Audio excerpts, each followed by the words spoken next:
Om Sadashiva Samarambam Shankaracharya Madhyamam Asmadacharya Paryantam Vande Guru Param Om Shanti Shanti Shanti Om Namaste. Welcome Mark, Sylvia, Lynn, and we we have seen in the last class, last Friday, the the father answers coming from from the sage, the sage who was clarifying. He's a Brahmin. He was a prince as well, but he was clarifying the questions of the answering the question of the spirit of the ghost, to in order to save his brother. And it was very, very beautiful and profound. Good music for us. The verse 98, the spirit says, but what is this God? What is devotion to God? Who are the wise? Because before the prince has said that divine grace is the root cause of all that is good. So in terms of human evolution and human spiritual growth and freedom, devotion to God alone can bring down the grace of God. This devotion is produced and developed by association with the wise.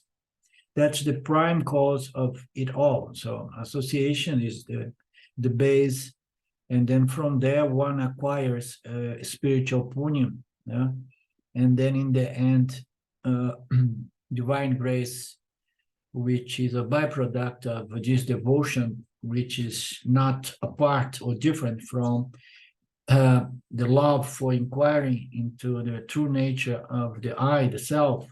It's devotion to the truth, devotion to reality. And this devotion is going to invoke the grace of Shwara, which is something that works together with the devotee's effort in understanding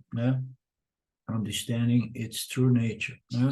So this devotion is produced, and it begins with association with the scriptures. The spirit says, but devotion to God, what is this God and what is devotion to him? And association with the wise. So, I mean, how do I figure out who is a wise man? The prince says, God is the master of the cosmos. Devotion is unwavering love for this truth. The wise are those who abide in peace and melt with love for all. So, very strong, beautiful. It presents the God as the master, the the origin of the universe, or the creator of the universe, but we know that all those concepts need to be transcended. Devotion at the very end must be devotion to one's very self. We can picture it as Brahman, but truly is just the very nature of consciousness existence, non-dual nature, non-dual consciousness existence, which is that which lives within every intellect, every human heart, or enlivens it. So devotion is unwavering dedication to this self that resides within ourselves. And the wise are those who have understood that and abide in that supreme understanding, which produce a further resolution or pacification of the mind, described as peace and satisfaction and confidence. And a further byproduct of this understanding, this love for the truth, love for the truth in regards to one's true nature identity.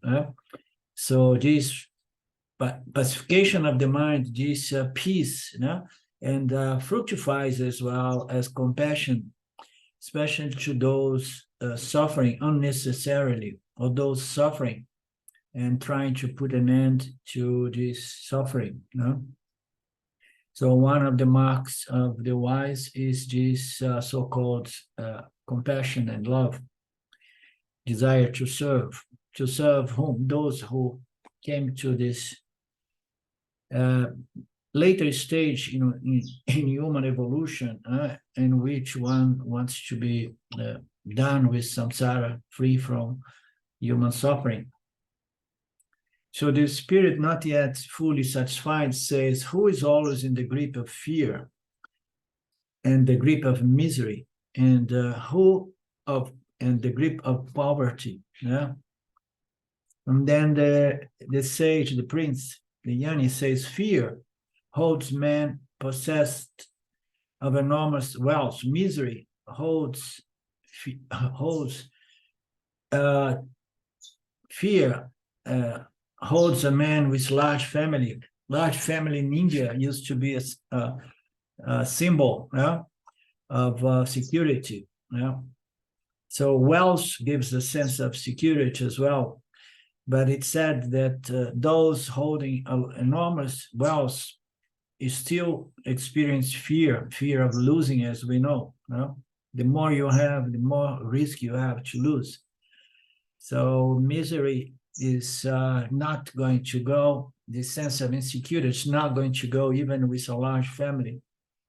And a sense of I haven't got enough is insatiable due to the desires that have no end in the mind of the one who feels something is still lacking, something is still missing. Yeah. So that is the situation. He answers that beautifully, and then the spirit goes back and say, okay, and then tell me who is fearless, who is free from misery, and who is never needy, free from lacking things, something is missing. Who is fearless? Who does not suffer? So this is all interconnected. The one who is fearless has put an end to the misery, the psychological suffering, and of course no longer begs completion and peace and happiness in the world in which it cannot be found. So it's not going to be needy going around searching or asking for completion in people, places, and circumstances. It's free from this needy, which is the basis of psychological suffering or misery.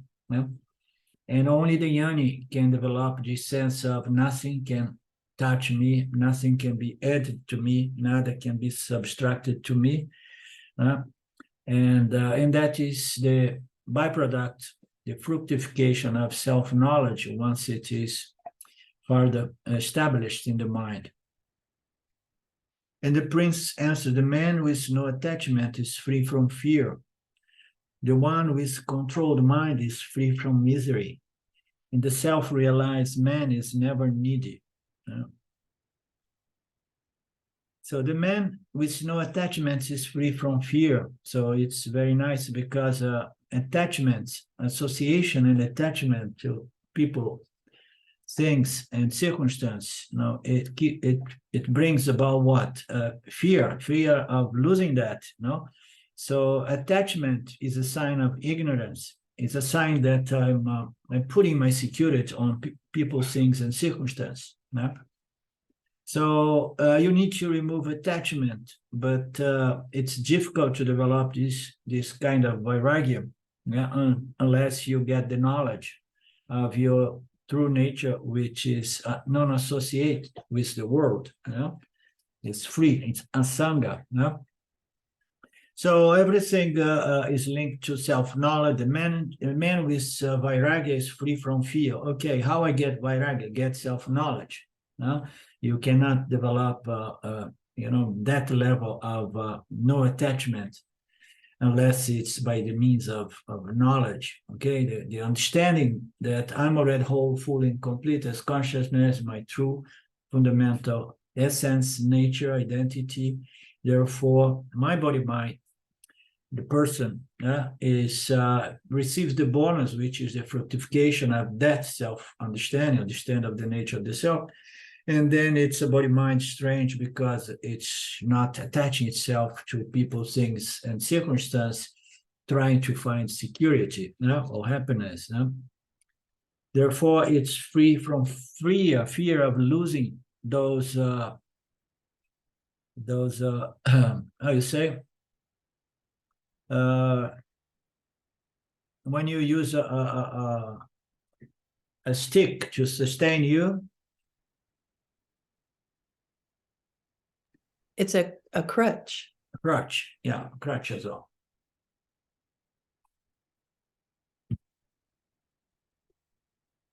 So he's no longer used the word as a crutch and establishing attachment and dependence, yeah? And he does that by the means of self-knowledge, but there is a step in between here, which is the discipline of the mind control. So what is mind control? So we gain that, pasana by purifying the mind so that the mind does not keep going back and back to those old undeliberate thoughts, residual of ignorance that it keeps coming, showing up to the part, say, okay, but, you better find an attachment and security in the world as well. So get this security within your nature, which is already non-attached and never possibly attached, but remain invested in attachments or securities from the not self. So this mind has to be controlled, otherwise the mind remains split in its effort and attempt, and keeps going back and nourishing a thought of okay, but the not self also can help. You understand? So that is the discipline of the mind that can be done in meditation by watching the nature of those thoughts. It's thoughts that are going to hook us and enslave us or attach us to the world as a source of resolution or happiness. So those thoughts have to be filtered, and gradually they die. So the mind has to be controlled. You remember there is a discrimination, dispassion, and discipline. Disciplines involve the discipline of the mind, which is a beautiful pasana. Watching those involuntary thoughts based on the ignorance that keeps, disturbing the mind and reinforcing this cosmic beginningless ignorance. So the one who controls the mind is free from misery. And ultimately, only the self-realized man, it will not go around needy, trying to find attachments, trying to hold on to things and people as a means to be a little bit more complete. So Ramji used to present it, okay, you get self-knowledge and then those thoughts come in your mind, but I can add something to it, I find my most beloved one, my soulmate, and then I have the moksha plus, something from the world, and big mistake.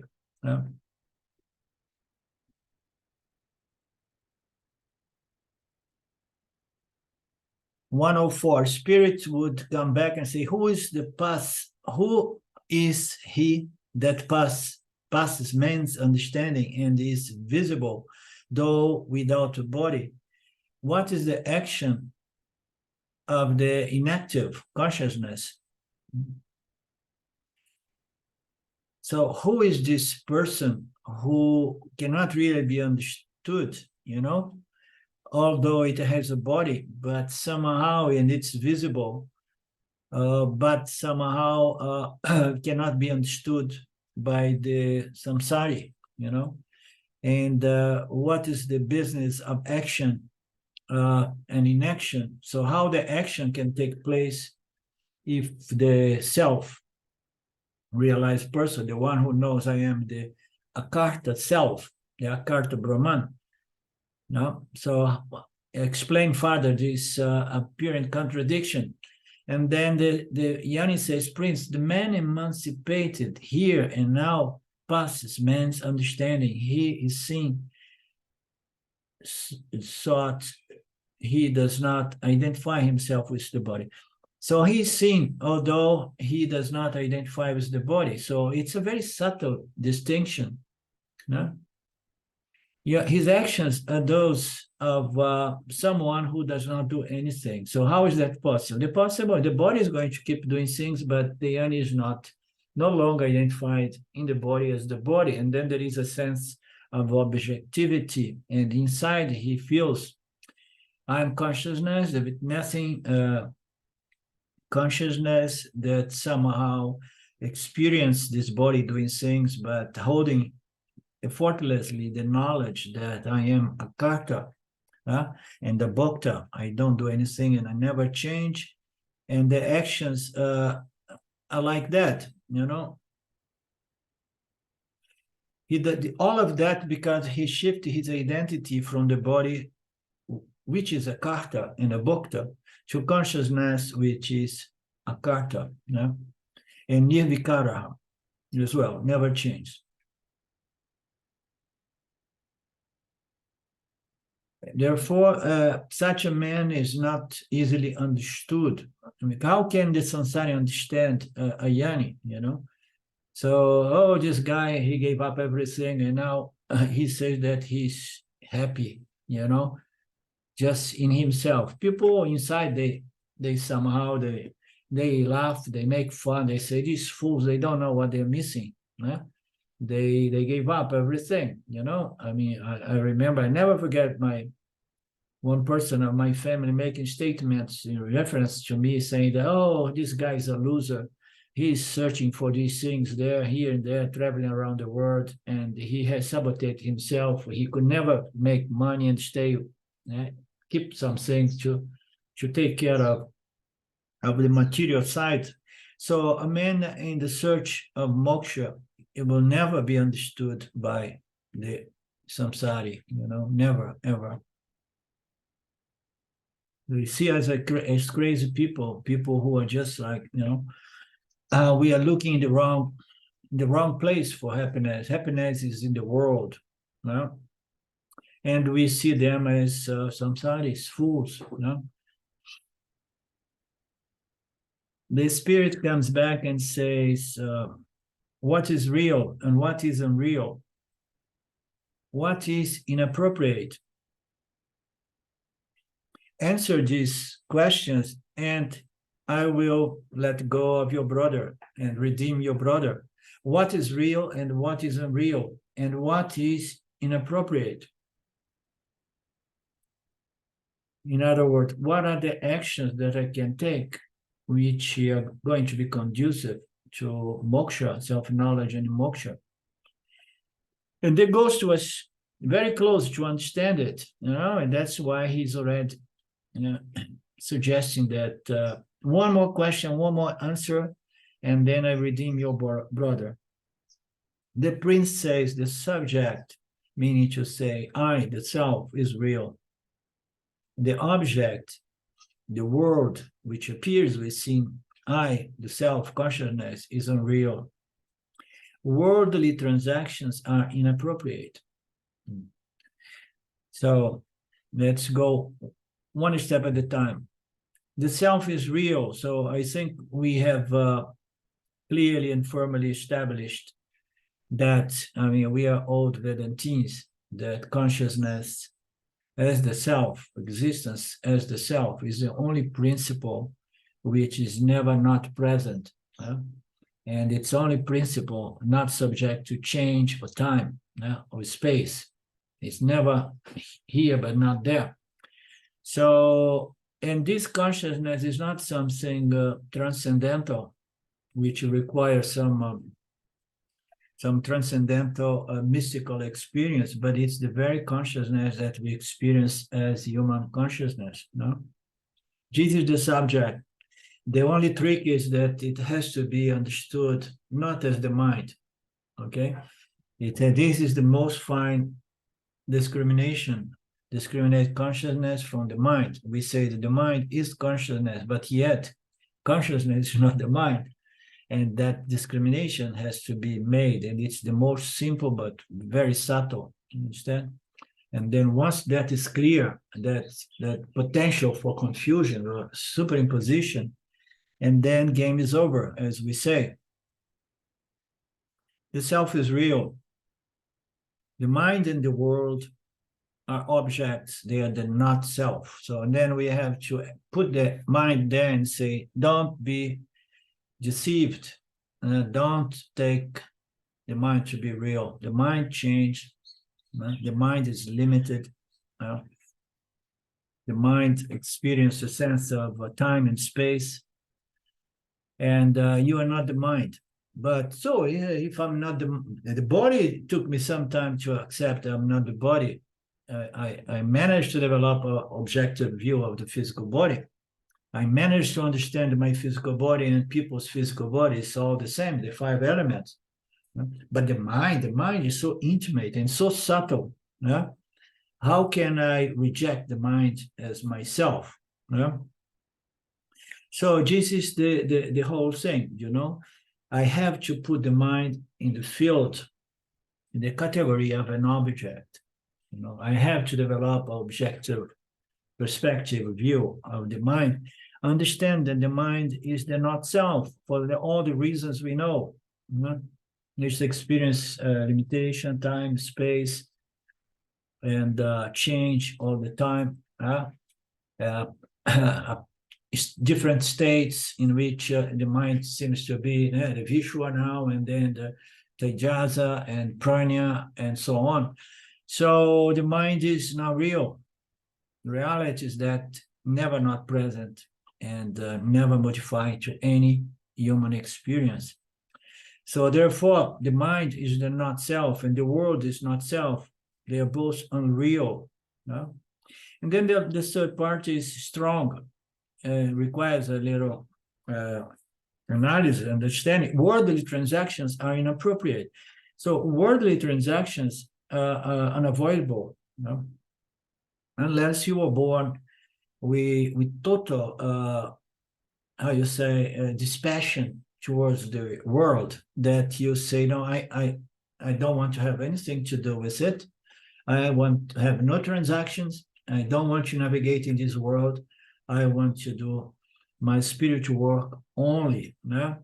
So if you were born as a sannyasi, and then transactions would be a problem for you, because it's not your nature to transact in this world. But if you were born as a Rajasic householder or Grihastha, transactions are appropriate, because you need to somehow exhaust those rajas in a way that kind of transaction or interaction is going to further purify the body-mind and qualify the individual for Vedanta. So worldly transactions are inappropriate depending on one's temperament, one's prarabdha karma, and most importantly, transactions should never be seen as something indispensable or something that can resolve or complete me, At the most, we can see that worldly transactions may serve as a sadhana, which is going to further purify my body-mind. But if you are engaged in the world, thinking that by gaining, acquiring, and keeping, you're going to get anywhere. So you are moving farther and farther away from the realization of the self. Therefore, we have to watch very closely our worldly transactions with samsara, as serious Vedantins we are. Because for a serious candidate to moksha, unnecessary transactions are not appropriate. But some transactions are necessary. Suppose Mark produces some organic food. He needs to go to the market and transact it, trade it, sell it. You understand? So some transactions are appropriate, but with moderation, because our goal is self-knowledge and moksha. Yeah, we need to keep transactions to the level of our necessities. Anything from you guys? I was thinking of worldly transactions as those not done in the spirit of karma yoga. Yeah, as well. Seen from the standpoint of a karma yogi, the one who needs to act, because there is Raja Guna predominating, and then there is also one's Prarabdha karma with roles being played as family or business owners. And then the only solution is to do transaction with that spirit. Definitely. And then he said, I have now answered all your questions. Please release my brother at once. When the prince had finished the goal, this goal, it means it's synonymous of a ghost. I have been saying ghost because I don't know this word and I don't know the distinction. Yeah. Early on, they talked about a Brahmin Rakshasa. So Yeah. I think it's like a demon. A ghoul. demon. Demon is a head one. Okay. He was just an intellectual that developed a sense of vanity and arrogance, and somehow, paid a very, very expensive price with the curse. Yeah. But anyhow, he was made to be a ghost and to live in the forest alone. When the prince finished, the ghost released the Hemangada with pleasure, and himself appeared metamorphosed as a Brahmin. Seeing the figure of a Brahmin full of courage and penance, the two princes asked him, who was you? Yeah? So, you a Brahmin? So I thought we were never going to see something like that in this lifetime, but life surprised us all. Yeah? So who were you in the past? He says, I was formerly a Brahmin of Magadha. My name is Vasuman. I was famous for my learning and known as an invincible debater. I was proud of myself and sought the assembly of those learned penitents who gather in my country under royal patronage. There was among them a great saint, perfect in wisdom and entirely self-possessed. I love this expression, self-possessed. So it's an extreme illustration of a man who, for a second, does not lose the perspective of the self. I am Brahman, I am the self. When I read this one, it flashed in my mind the picture of Abhedananda from everything I heard from Ranjin in respect to him, He was known as Ashataka, this saint, this perfect saint. I went there for love, for debate. You see, I was there because I love debate. I have incredible love or devotion to logical debates. So he was already in the wrong track, He was not in love with truth. He was in love with winning debates, and he was very hard to be defeated. So the ego is there and looks spiritual because he knows all the scriptures, but it is arrogance. It's ego. Though I was a mere logician, I argued against his statement on self-realization by sheer force of good logic. So he backed his arguments by profuse quotations from the whole scriptures. So he would say, okay, so you don't believe it. So the scriptures say this, say that, and I'm totally aligned with the scriptures, and this is my realization, and this is the truth.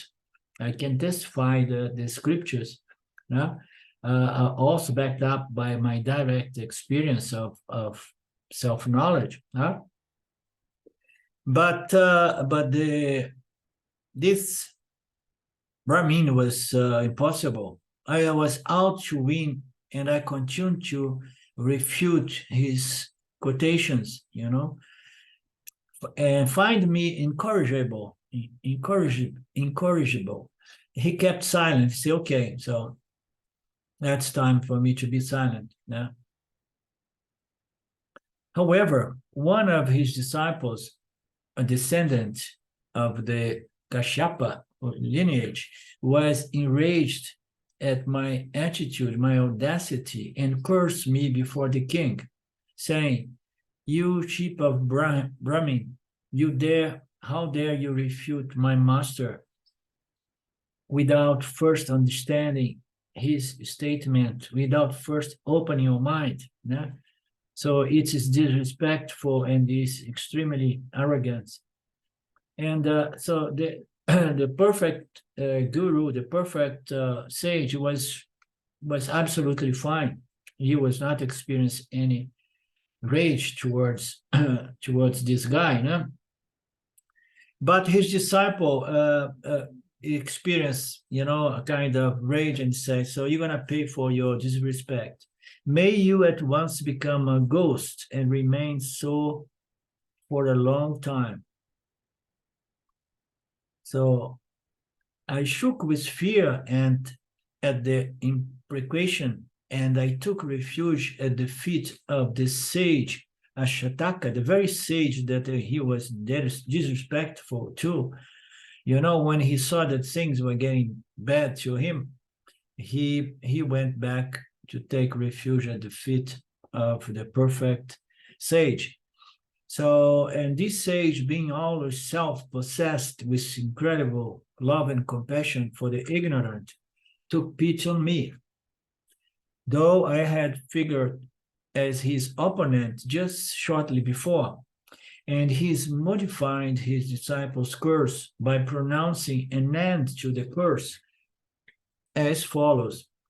So the self-possessed guru said, "You may resume your old shape as a Brahmin as soon as a wise man furnish you appropriate answers to all the questions which were raised here by you, answered perfectly by me, but refuted by your arrogance and polemics."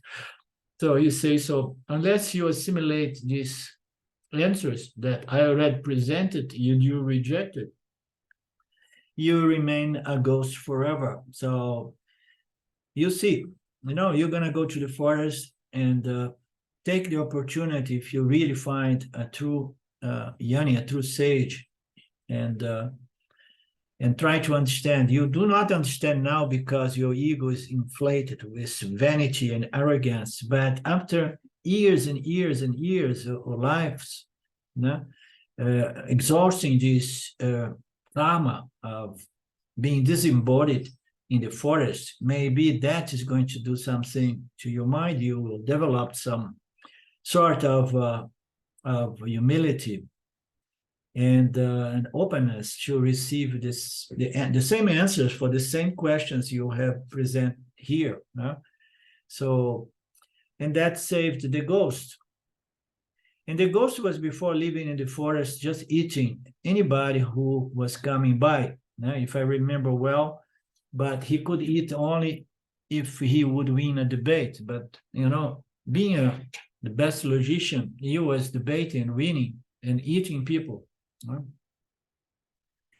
But now he got the wise man who provided him with all the answers.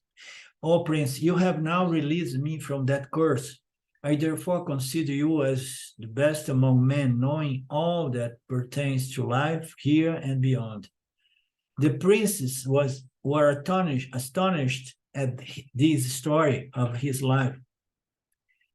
The Brahmin asked Hemangada further questions. So the Brahmin, there is always some left, I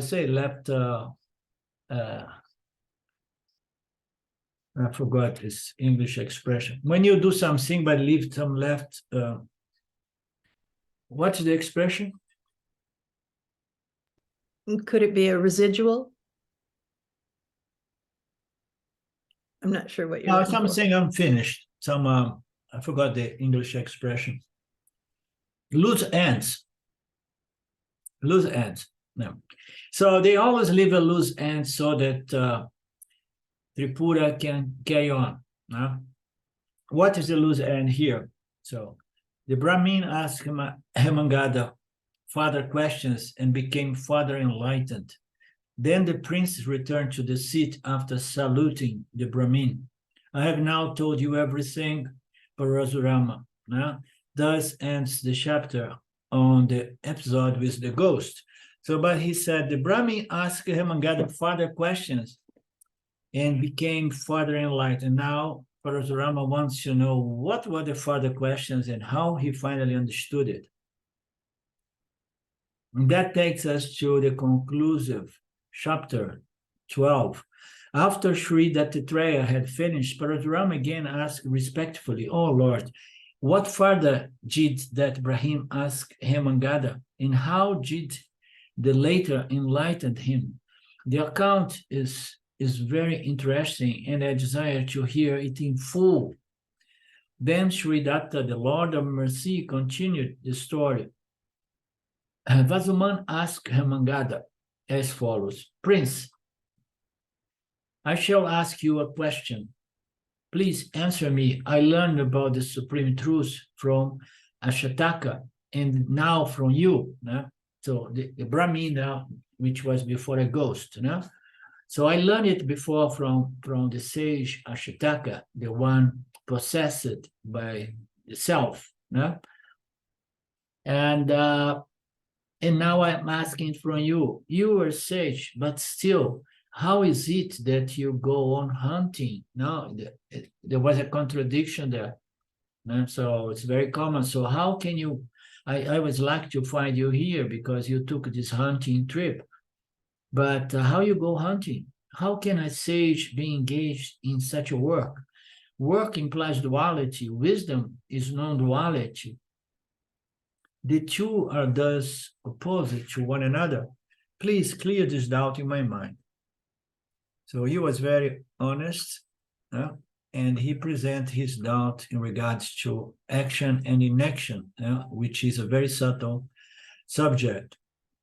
Thus requested, Hemangada, the prince, spoke to the Brahmin as follows: "O Brahmin, your confusion is owing to ignorance. Owing to ignorance has not yet been cleared up." So he says, so you got it. You got your old body form back, but still there is some residual ignorance that needs to be taken care. Wisdom is eternal and natural. How can it be contradicted by work? Should work make wisdom ineffective? How can wisdom be useful any more than a dream? So work is something so peripheral in respect to self-knowledge.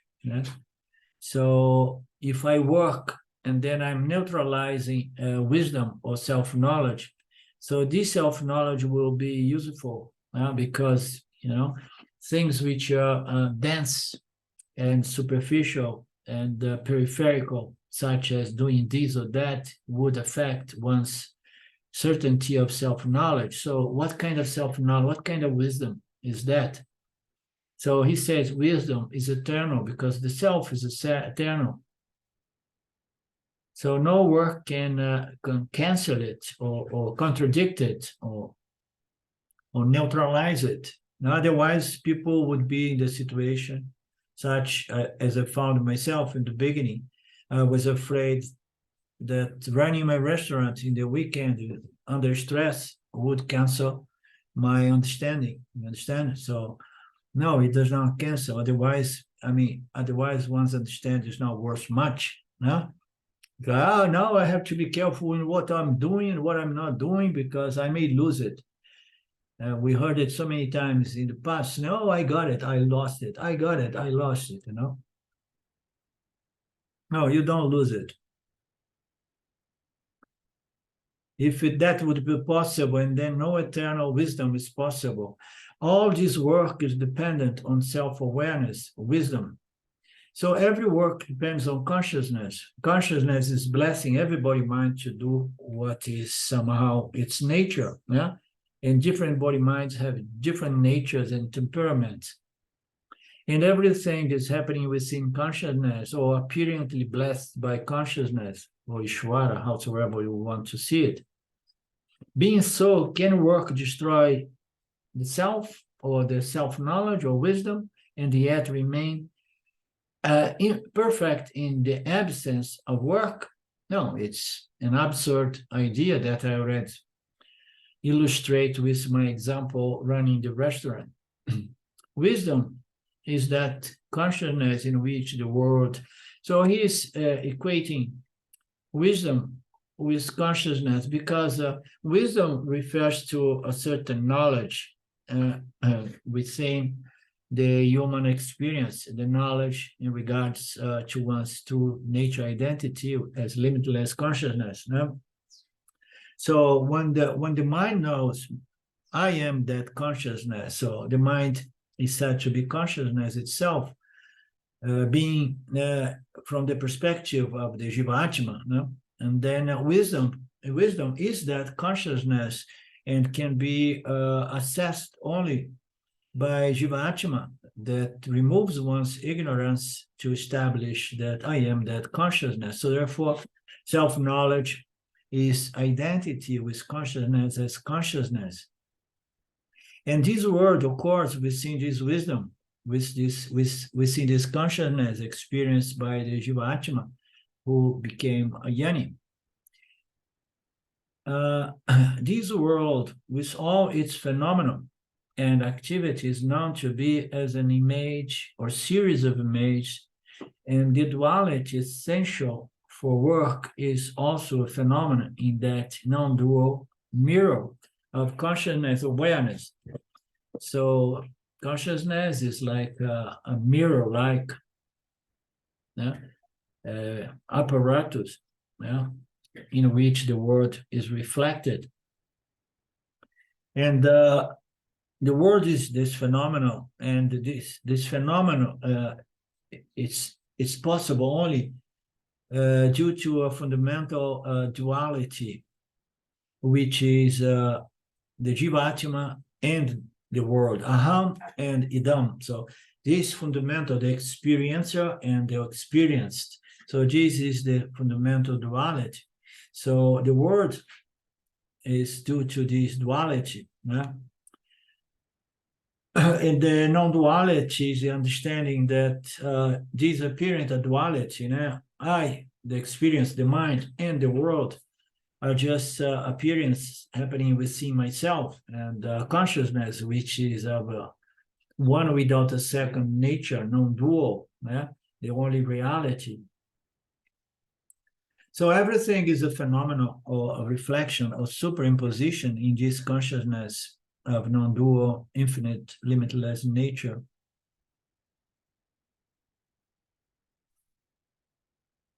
There is no doubt that a man realizes the self only after purging himself of all thoughts. I would replace these thoughts, purging himself of all doubts in respect to one's true nature.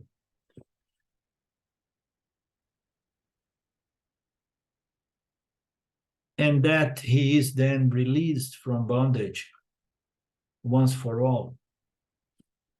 Your question has thus no base and cannot be expected of the wise. You say, well, watch out, you just got your Brahmin body back, but there are some bits and pieces of confusion that needs to be cleared here. Otherwise, you may come back, you turn back into a ghost, although that's not really possible.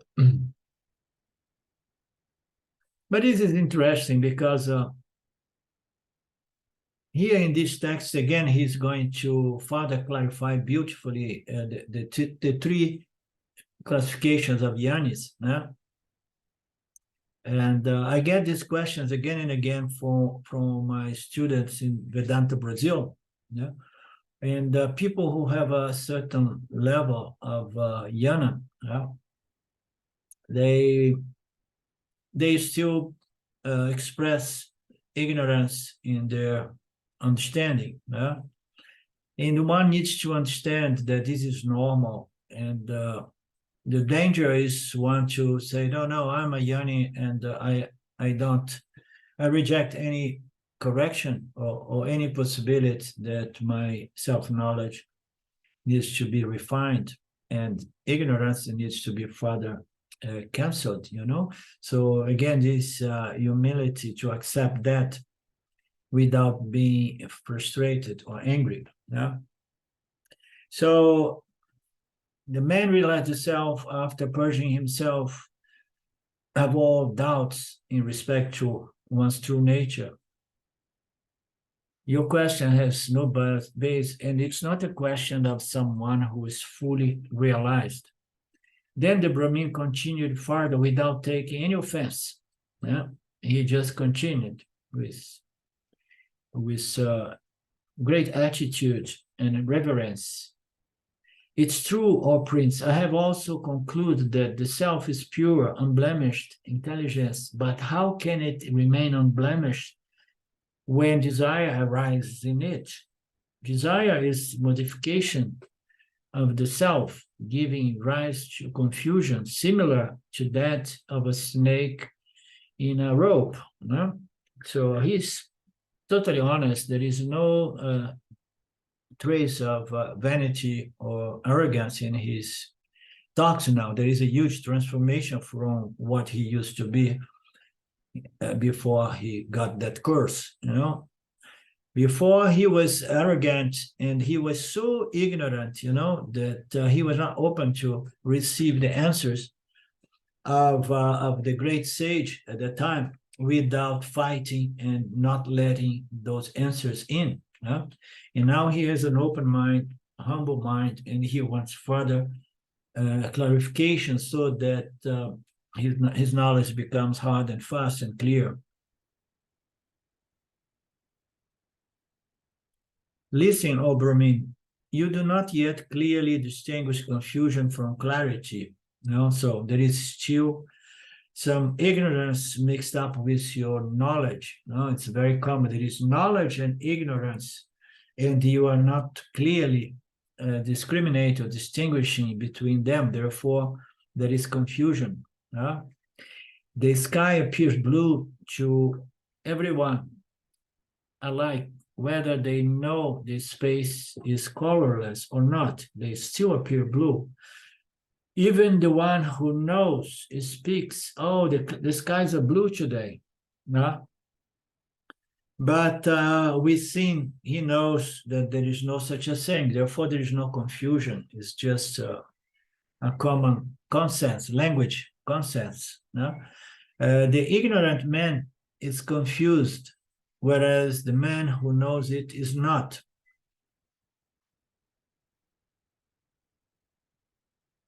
The latter's seeming confusion is harmless like a snake that is dead. So if it appears to be a confusing statement, a wise person say the sky is blue. It is a seeming confusion, just like, and it is harmless, just like a snake that is dead. So it's harmless, cannot cause any problem to the mind. His work is like the work of this yoni, is like images in a mirror. There lies the difference between a sage and an ignorant man. So he does work, but he never truly believe that he is doing the work, because he knows that the work belongs to Ishvara and to the Jiva Atma's body-mind. So, and he is no longer body-mind.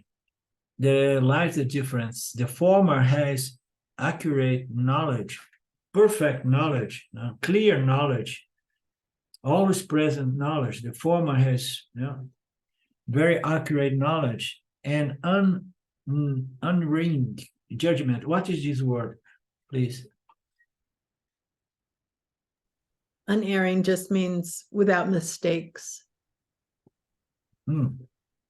Right. Erring, yeah, unwavering. The former has accurate knowledge and unerring judgment, perfect discrimination, whereas the latter has a blurred conception and his judgment is warped. Warped is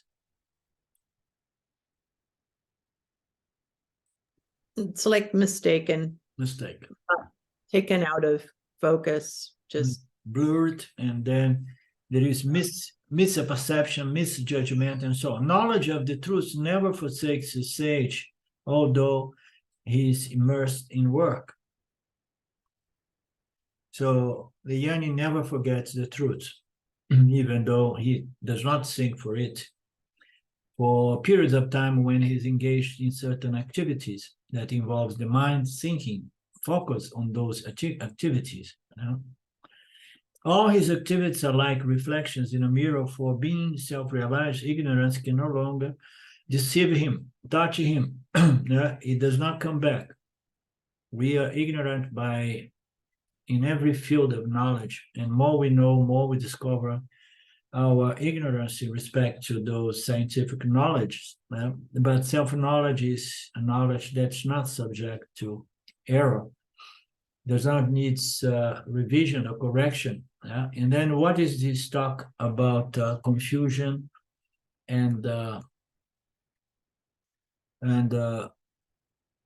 man who knows is not confused? So this goes to ignorance that it still comes to assert itself, to claim, to defy the knowledge of the Yanni. The Yanni knows I am consciousness, but those bits and pieces of ignorance comes and start challenging that knowledge. And then there is a sense of contradiction between my knowledge and my subconscious mind, basically, defying that clear knowledge. Wrong knowledge due to sheer ignorance can be corrected by true knowledge. But wrong knowledge due to a fault cannot be easily corrected. This is nice. So you can accept wrong knowledge when you know that the person is ignorant and is aware that is ignorance. But how about the people who have a wrong knowledge, but due to a fault in assessment and believe that his wrong knowledge is good knowledge, So that's the difficulty to correcting people's spiritual knowledge. Nowadays, everybody has spiritual knowledge, and they are so invested in that kind of knowledge that they can never really humbly accept, oh no, my knowledge is no good, my good, most probably is mixed up with ignorance. There is a lot of poor assertions or understandings mixed up. It's rare to find people who admits that. As long as there is diplopia, the eyesight will be blurred. So if you have a condition in your eyes, your sight will be poor, and many images of a single object will be seen. Similarly, so long as there is parabada, residual past karma, unaccounted for, the manifestation of the world will continue for the Yanni, although only as a phenomenon. So now he starts changing the subject here. He's talking about wrong knowledge that can be correct, and wrong knowledge which is not easily correct. And then he moves the conversation, saying that you have a problem in your mind, such as a problem in your eyesight, and then the images you're going to get are going to be distorted, not clearly, not faithful to what it is. And then he says, similar, so long as there is parabada karma, residual past karma, unaccounted for, the manifestation of the world will continue for the Yanni as well. though only as a phenomenon. So this will also vanish as soon as the Parabada has played itself out, and then pure, unblemished intelligence alone will remain.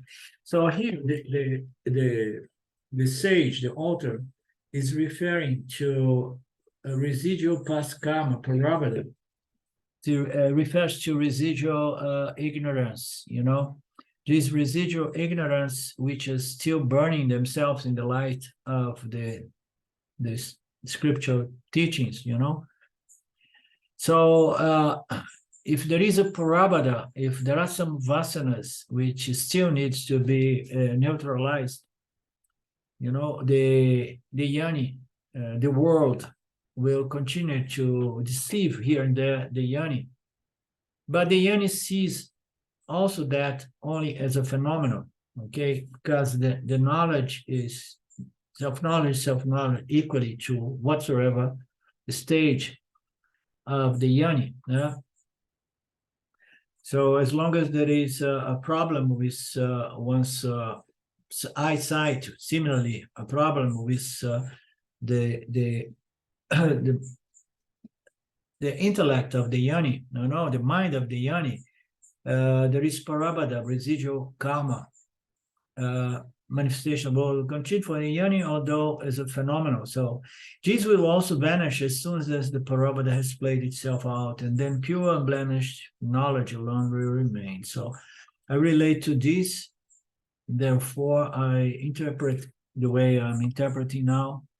So because everything is Parabada, if we have this knowledge and this knowledge did not fully fructify, is because there is residual Parabada, meaning to say spiritual ignorance mixed up with my spiritual knowledge. And it has to fructify and manifest, and then the belief that the world has something to it may appears in the mind here and there for the yoni, even for the yoni, but the yoni sees it all objectively, which is the most important thing, because the yoni is the one who understood the reality is I, consciousness, and any thoughts of limitation, appears in me, consciousness. So this discrimination between reality and no reality is there as the main tool, instrument the yoni is going to further exhaust these bits and pieces of ignorance which was unaccounted for.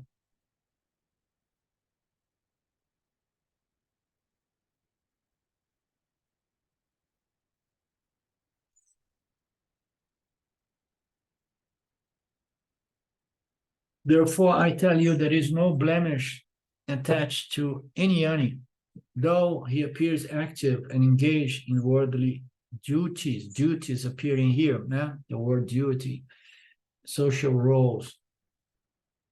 Having heard this, the Brahmin continued to ask, O Prince, how can there be any residue of past karma in a yoni? Does not yana burn away all karma as fire does a heap of camphor?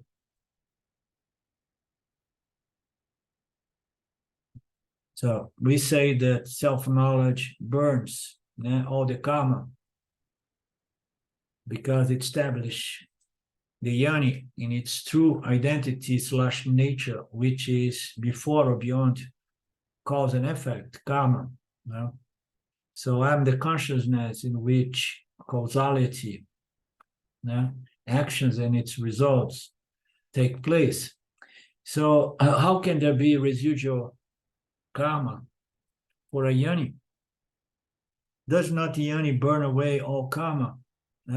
Then Hemangada replied, listen, Brahmin, the three kinds of karma, the one that matured, Prarabdha, the pending karma, the agami, and the sanchita, which stored. Those are common to all. And those do not exclude the yonis. The yonis are subject to these three classifications of karma. But the first one, the Prarabdha, alone remains for the yoni.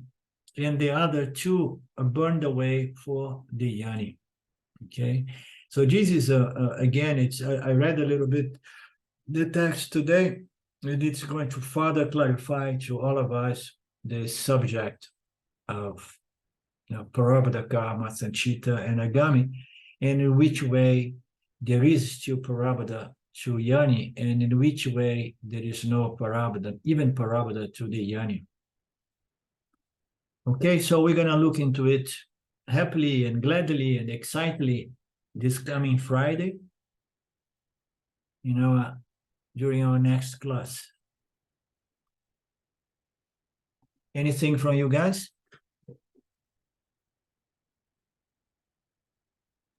I was wondering if those three karmas, even the prarabdha doesn't really belong to the yoni, because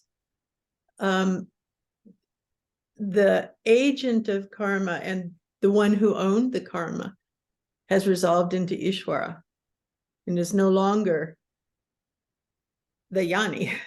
Yeah. It's just like that reflection in the mirror rather than the original face. Yeah, as always, we always say there are two levels of resolution. One is to resolve one's sense of doership and enjoyment, or as a karta and the bhokta involves this identity with the experiencer and the doer. We resolve that with the understanding of Ishvara, the entire system. Yeah.